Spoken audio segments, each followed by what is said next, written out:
Hello friends, welcome to Moumita's kitchen. আশা করি তোমরা সবাই খুব ভালো আছো, আমিও খুব ভালো আছি। আজকে চলে এসেছি রথযাত্রা স্পেশাল একটা খাজার রেসিপি নিয়ে। তো বাড়িতেই কিভাবে পারফেক্টভাবে খাজা বানাবে সেটাই তোমাদের সাথে আজকে শেয়ার করব। হবে খুব মচমচে এবং রসালো। তো চলো বেশি কথা না বলে রেসিপির দিকে এগোই। খাজা বানানোর জন্য প্রথমেই আমি নিয়েছি 2 কাপ ময়দা। চায়ের কাপের 2 কাপ ময়দা নিয়েছি বা 200 গ্রাম ময়দা। দিয়ে দিলাম অল্প একটু লবণ, 3 টেবিল চামচ সাদা তেল, আর দিয়ে দেব 1 টেবিল চামচ ঘি। তোমরা চাইলে পুরোটা ঘিতেও করতে পারো। খুব ভালোভাবে নেড়ে চেড়ে মিশিয়ে নেব। ময়ানটা কিন্তু অবশ্যই খুব ভালোভাবে মাখাতে হবে।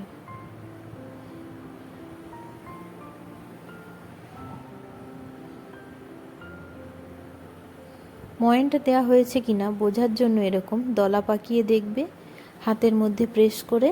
যদি দেখবে এরকম হয়ে যাচ্ছে একটা ডোর মতো, দেখতেই পাচ্ছ, তাহলে বুঝবে কিন্তু ময়ানটা একদম পারফেক্ট দেওয়া হয়েছে। এরপরে আমি এটাতে অল্প অল্প জল অ্যাড করে একটা শক্ত ডো বানিয়ে নেব।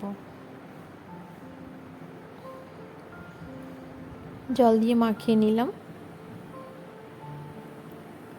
রুটি বা লুচির সময় যেরকম ডো বানায় সেরকম কিন্তু নয়, একটা শক্ত ডো বানাতে হবে।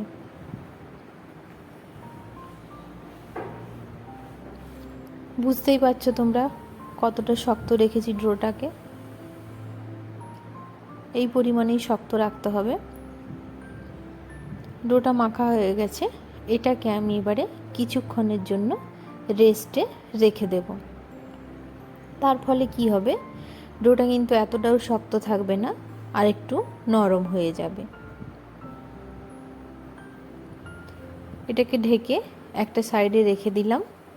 এবারে চলে যাব নেক্সট স্টেপে আমি কিন্তু চিনির রসটাকে বানিয়ে নেব। তার জন্য নিয়েছি 2 কাপ চিনি। চিনি আর ময়দার পরিমাণটা একই রাখতে হবে। য কাপ ময়দা ঠিক 1 কাপ চিনি নিতে হবে।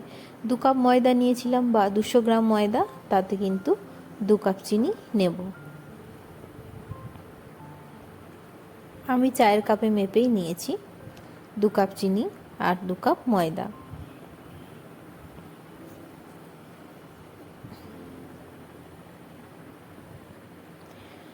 এরপরে একটা কড়া বসিয়ে দেব। কড়াইতে এবারে জল দিয়ে দেব আমি 4 কাপ। যেই পরিমাণে চিনি নেবে তার ডবল পরিমাণে কিন্তু জলটা নিতে হবে। 2 কাপ চিনির জন্য এখানে 4 কাপ জল দেব। মেজারমেন্ট কাপটা কিন্তু একই রাখবে, সেক্ষেত্রে মাপটা কিন্তু একদম পারফেক্ট হবে। 4 কাপ জল দিয়ে দেব। দিয়ে এবারে জলটা ফুটে আসা পর্যন্ত অপেক্ষা করব। জলটা ফুটে উঠেছে, এর মধ্যে দিয়ে দেব চিনিটা দিয়ে এখানে দিয়ে দেব 2 থেকে 3টা এলাচ। দিয়ে চিনিটাকে খুব নাড়িয়ে চাড়িয়ে নেব যাতে চিনিটা খুব সহজেই মিশে যায়। একটা হাতার সাহায্যে একটু নেড়ে নেব। দিয়ে আঁচটা লো টু মিডিয়ামে রেখে এই অবস্থায় এটাকে ছেড়ে দেব। রসটা আস্তে আস্তে হতে থাকুক, আর একদিকে আমি খাজাটাকে বানিয়ে নেব। রসটা কিন্তু ফুটে অবশ্যই হাফ হয়ে যাবে। 4 কাপ জল দিয়েছিলাম, সেক্ষেত্রে 4 কাপ জলটা কমে 2 কাপে এসে দাঁড়াবে। রসটা আস্তে আস্তে হতে থাক। চলে যাই নেক্সট স্টেপে। ডোটাকে আবার হাতে একটু মেখে নিয়েছি। তারপরে কয়েকটা লেচি কেটে নেব। টোটাল ময়দাটাতে আমি 5টা লেচি কেটেছি।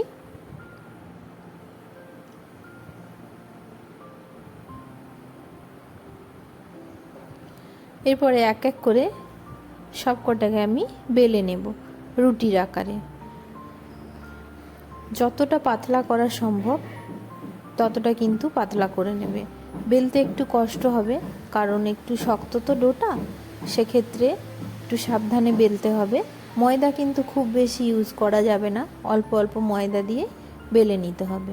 দিয়ে দিলাম অল্প একটু তেল, আর দিয়ে দিলাম অল্প একটু কর্নফ্লাওয়ার।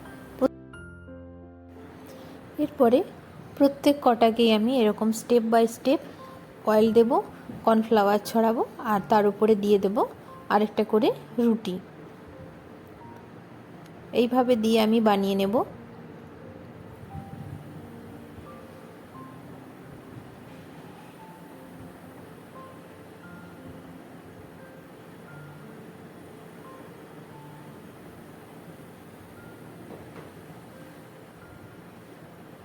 সব কটা পরপর আমার দেয়া হয়ে গেছে। এবারে এর ওপরে আবারও একটু তেল দিয়ে দেব, আর ওপর দিয়ে দিয়ে দেব কর্নফ্লাওয়ার, দিয়ে এরকম ছোট্ট ছোট্ট পাট করে একটা রোল বানিয়ে নেব। মুখটা কিন্তু অবশ্যই ভালো করে আটকাতে হবে, না হলে ভাজার সময় কিন্তু খুলে যাবে। এরপরে এটাকে কেটে নেব।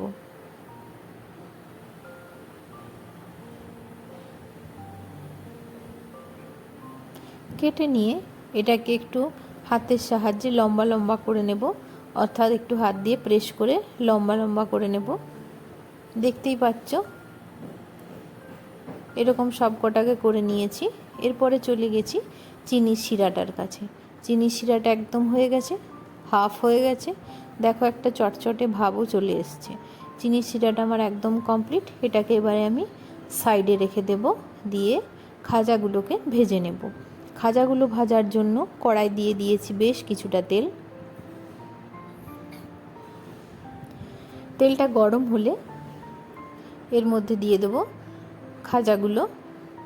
আঁচটা কিন্তু লো টু মিডিয়ামে রাখতে হবে, না হলে কালারটা চেঞ্জ হয়ে যাবে, ভেতর থেকে ময়দাগুলো কাঁচা থেকে যাবে।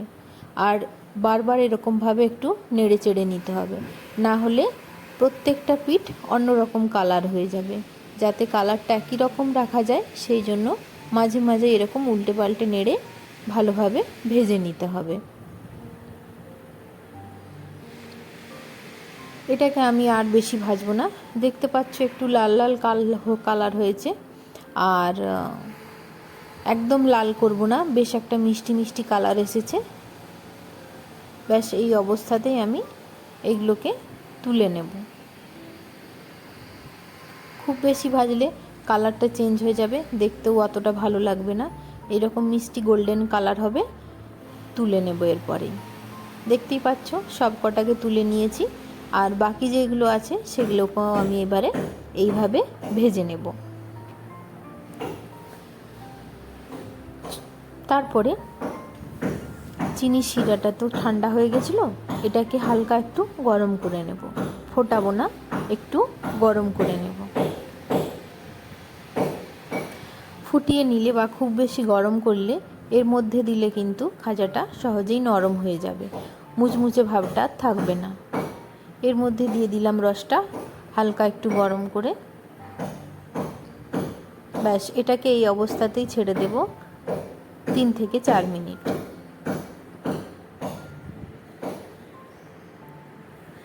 3 থেকে 4 মিনিট পরে এটাকে আবারও অন্য পিঠে উল্টিয়ে দেব।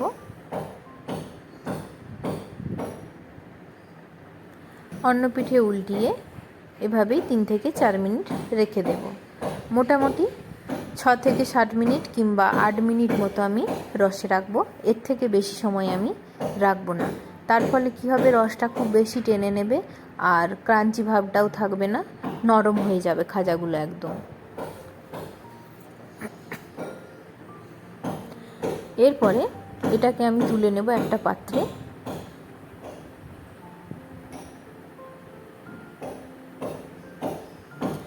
গায়ে যে রসটা লেগে আছে সেটা কিন্তু কিছুক্ষণ পরেই ঠিক হয়ে যাবে। বেশ কিছুক্ষণ রেখে দিলে গায়ের যে রসটা লেগে আছে সেটা অটোমেটিক্যালি টেনে নেবে, আর একদম দোকানে যেমন কিনতে পাওয়া যায় ঠিক সেরকমই। তো আজকের এই রেসিপিটি তোমাদের কেমন লাগলো প্লিজ কমেন্ট করে জানিও, আর বাড়িতে কিন্তু অবশ্যই ট্রাই করো। যদি রেসিপিটি ভালো লেগে থাকে অবশ্যই লাইক করো, কমেন্ট করো অ্যান্ড শেয়ার করো। চ্যানেলটা যদি ভালো লেগে থাকে অবশ্যই সাবস্ক্রাইব করো। শুভ রথযাত্রা। সবাই ভালো থেকো, সুস্থ থেকো, সাবধানে থেকো। খুব ভালো কাটুক তোমাদের। আজকের মতো এই পর্যন্তই।